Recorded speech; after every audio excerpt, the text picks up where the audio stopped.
Зөвлөрийн яамны хувьд бол энэ Эрдэнэсийн хэмжээл компаниар дамжуулан жишээлбэл одоо нүүрснээс шингэн төлс гаргах, нүүрс боловсруулах энэ үйлдвэрийг одоо байгуулахад бол үнэхээр бизнесийн байгууллагаараа явуулах нь зөвөө гэж. Ер нь цаашдаа яам гэдэг бодлогын байгууллага шууд бизнесийн үйл ажиллагаанд оролцохын хандлага өөрчилж байгаагийн нэг том жишээ болж байна гэж бид харж байгаа. Тийм учраас манай 3 яам Эрдэнэсийн хэмжээл компанитай хамтарч энэ санамжийг цаашдаа үйл ажиллагаагаа нэгдүгээр байдлаар явуулахын тулд энэ гар хэсэг зурж байна гэж бид ингэж ойлгож байна. Ойрын жилүүдэд Монгол улсад хэрэгжихээр төлөвлөгдөж байгаа эрчим хүчний томоохон төслүүдийн одоо үйл ажиллагааг дэмжиж хамтран ажиллах зорилгоор өнөөдөр бид нар Эрдэнэсийн хэмжээл компанитайгаа санамжчиг гар хэсэг зурж байгаа.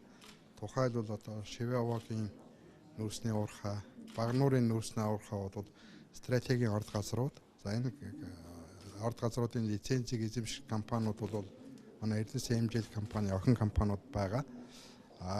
Томоохон захиргааны станцууд баригдахын хэрээр бол ихээхэн хэмжээний одоо өргөдгөл шинжиллийн ажил хийж нүүрс олборлтыг нэмэгдүүлж шинээр бий болох одоо их усруудыг одоо тасралтгүй найдвартай түвшээр хангах шаардлагатай байгаа.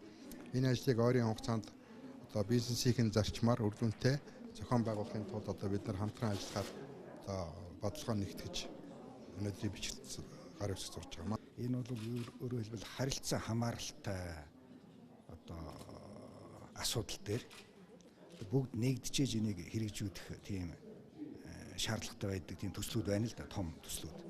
Энийг л одоо юу гэдэг саадгүй хэрэгжүүлэх үүднээс оролцогч талууд нь тэр яамдууд нь түндэ оролцоод бодлогын дэмжлэг тусцаа үзүүлээд тэрийг нь яг хэрэгжүүлэх одоо газар нь бол Эрдэнэс MJL гэсэн манай төрийн өмчт компани авч явах ийм бүтцэл ерөнхийдөө бий болж байгаа гэж ойлгож байна. Нэгдүгээр энэ өөрийн компаниудыгаа бол одоо олон улсын жишгт нэгдсэн менежменттэй, олон улсын жишгт нэгдсэн санхүүтэй, олон улсын жишгт нэгдсэн технологиг ашигладаг тийм одоо компаниуд болгосноор бид нар үн цэнийг нь бол энэ одоо зах зээл дээр нэмэгдүүлээд тэрүүн дээр үндэслээд бид нар олон улсын хөрөнгийн зах зээл дээрээс нэмэлт санхүүжилт босгох ажлыг бол одоо бид нэр эхлүүлээд явж байгаа. Гол зорилго нь бол энэ шинэ бүтээн байгуулалтын том төслүүдийг бид нэр санхүүжүүлэх. Тэрэндээс бол одоо Эрдэнэс Монгол компани маань бол энэ бүх төслүүд дээр маш тодорхой үүрэг ролтойгоор оролцох. Гол нь бол одоо энэ уул уурхайтай холбоотой эрчим хүчтэй холбоотой төслүүд дээр бол энэ бодлогын хүрээнд бол одоо Монголын компани бол тодорхой үүрэг хүлээх ёстой. Тэр үүргийг бол бид нар яг арилжааны зарчмынхаа дагуу хэрэгжүүлэх хүлээх тийм боломж бол бүрдэж байгаа.